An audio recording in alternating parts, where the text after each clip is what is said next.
प्रकार सिराजुद्दौला के शासनकाल में कुछ निश्चित कारणों ने अंग्रेजों और उसके बीच रिश्तों को तनावपूर्ण कर दिया, जो निम्न है।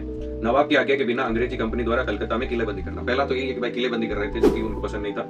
कंपनी को दिए गए व्यापार अधिकारों का उसके अधिकारियों द्वारा अपने व्यक्तिगत व्यापार के लिए दुरुपयोग किया गया, तो व्यक्तिगत अधिकार के लिए दुरुपयोग भी किया गया। वो दस्तकार जो दिया गया था उसका गलत उपयोग कर रहे थे। कंपनी ने कलकत्ता में राजवल्लभ के पुत्र कृष्णदास को शरण दी और वह नवाब की इच्छा के विरुद्ध विशाल सरकारी धन को लेकर भाग गया था। तो नवाब की इच्छा के विरुद्ध बहुत सारा धन लेकर भाग गया था, ये भी गलत बात है। इन कारणों से नवाब सिराजुद्दौला कंपनी से नाराज था। कंपनी इस बात को लेकर सिराजुद्दौला के बारे में चिंतित हो गई, क्योंकि कंपनी के अधिकारियों को संदेह था कि सिराज बंगाल में फ्रांसीसियों के साथ गठजोड़ करके कंपनी के अधिकारों में कटौती कर देगा।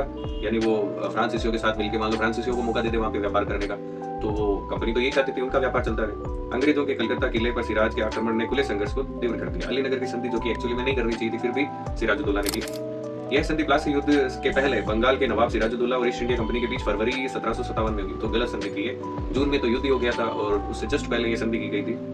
और इसमें अंग्रेजों का प्रतिनिधित्व क्लाइव और वॉटसन ने किया। मैंने कहा था ये दो नाम आपको याद रखने, क्लाइव और वॉटसन, ये दोनों बार बार आते रहेंगे क्योंकि इन्होंने इस संधि को अंजाम दिया था। अंग्रेजों द्वारा कलकत्ता पर पुनः अधिकार कर लेने के बाद यह संधि की गई थी। इस संधि के द्वारा निम्नलिखित शर्तों के अधीन ईस्ट इंडिया कंपनी और सिराजुद्दौला के बीच सहमति हुई। कई सारे मामलों में सहमति हुई।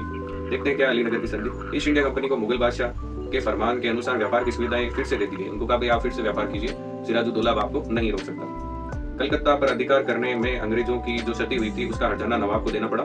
दोनों पक्षों देखो, अब जो कलकत्ता के वो हर्जाना भी नवाब को देना पड़े। तो दोनों पक्षों में भविष्य में शांति बनाए रखने का वादा किया गया और अंग्रेजों को कलकत्ता में सिक्के डालने का अधिकार प्राप्त किया गया। तो एक तरीके से अंग्रेजों की जीत थी अलीनगर की संधि। अलीनगर की संधि में शीघ्र ही बाद क्लाइव ने चंद्रनगर पर आक्रमण किया। तो फरवरी की यह घटना थी अलीनगर की संधि, और मार्च में उसने अटैक कर दिया। अलीनगर की संधि के शीघ्र बाद ही क्लाइव ने चंद्रनगर पर अटैक किया, उस पर भी अधिकार कर लिया। और संधि का महत्व इसलिए भी है कि अंग्रेजों ने सिराजुद्दौला के खिलाफ युद्ध के लिए तात्कालिक कारण के रूप में अलीनगर की संधि के उल्लंघन को ही मुद्दा बनाया था। तो इस प्रकार ये जो प्लासी का युद्ध है, इसको देखने के बाद हमें ये पता चलता है एन केन प्रकार अपने दुश्मन को बहुत ज्यादा मौका दे देना। अपने दुश्मन जो रॉबर्ट क्लाइव वगैरह थे, वॉटसन थे, इन अंग्रेजों को आपने मौका दे दिया। पूरा मौका देने के बाद ये वहां के जो अधिकारी हैं, जो सिराजुद्दौला के अधिकारी हैं, उनको अपने नियंत्रण में इन्होंने ले लिया। और नियंत्रण में लेने के बाद तो फिर तो आपके आसपास ही दुश्मनों की एक फौज कर दी। जो आपके लोग हैं उन्हीं को दुश्मन बना लिया, तो फिर तो हारने का कोई रहता ही नहीं। 50,000 की सेना लाओ चाहे 1 लाख की सेना लाओ, उससे कोई मतलब ही नहीं रह जाता जब आपके खुद के सिपाही ही आपके साथ नहीं, आपके सेना नायक आपके साथ नहीं है।